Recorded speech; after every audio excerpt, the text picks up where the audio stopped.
ताला थाना क्षेत्र से एक ऐसा मामला सामने आया है जिसने प्रेम संबंध, सहमति, विवाह और कानूनी प्रक्रिया को लेकर कई सवाल खड़े कर दिए हैं।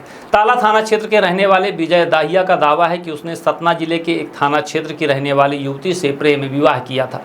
युवक के अनुसार दोनों एक दूसरे से प्यार करते थे और परिवार के कुछ लोगों को भी इस रिश्तेदारी की जानकारी थी।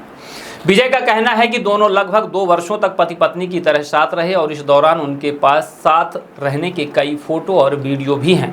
युवक ने यह भी आरोप लगाया कि युवती कई बार वीडियो कॉल के माध्यम से उस पर दबाव बनाती थी और कहती थी कि यदि उसके साथ नहीं निभाया तो वह खुद को नुकसान पहुंचा लेगी।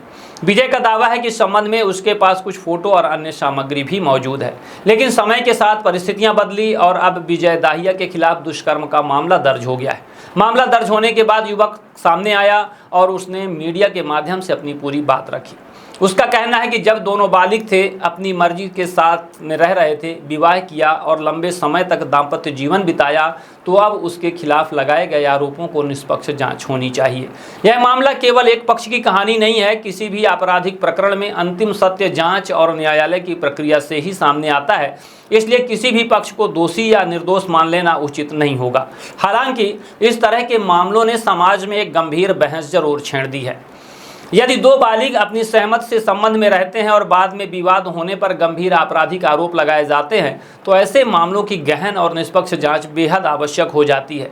वहीं दूसरी ओर वास्तविक पीड़िताओं को न्याय दिलाना भी उतना ही महत्वपूर्ण है। इसलिए हर मामले में तथ्यों, साक्ष्यों और कानूनी प्रक्रियाओं के आधार पर ही निर्णय होना चाहिए।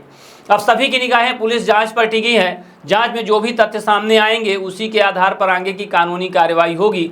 ऐसे संवेदनशील मामलों में जल्दबाजी में निष्कर्ष निकालने के बजाय निष्पक्ष जांच और न्यायिक प्रक्रिया पर भरोसा करना ही समाज और कानून दोनों के हित में है।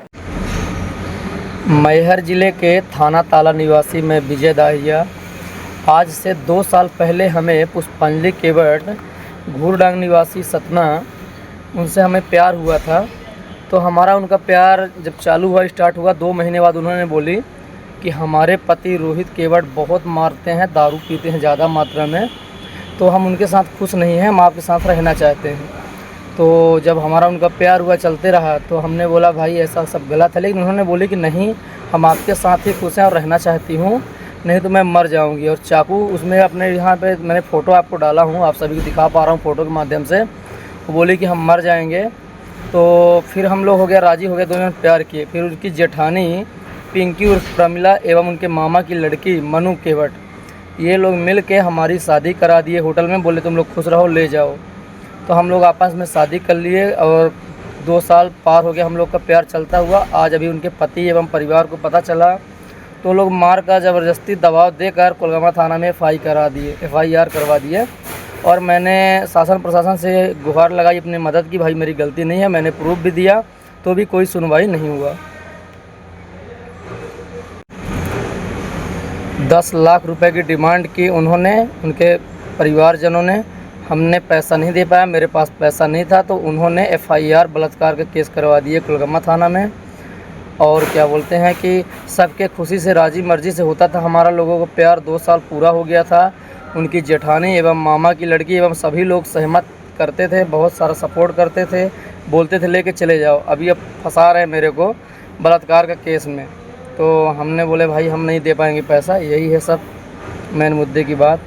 और हम शासन प्रशासन चाहते हैं कि अगर हमारी गलती है तो हमें फांसी दिया जाए, जेल वोल न डाला जाए, डायरेक्ट फांसी दिया जाए। अगर गलती नहीं है तो फिर जो झूठे केस में फंसाया जा रहा है लड़कों को, उनके ऊपर कुछ कार्रवाई हो जाए।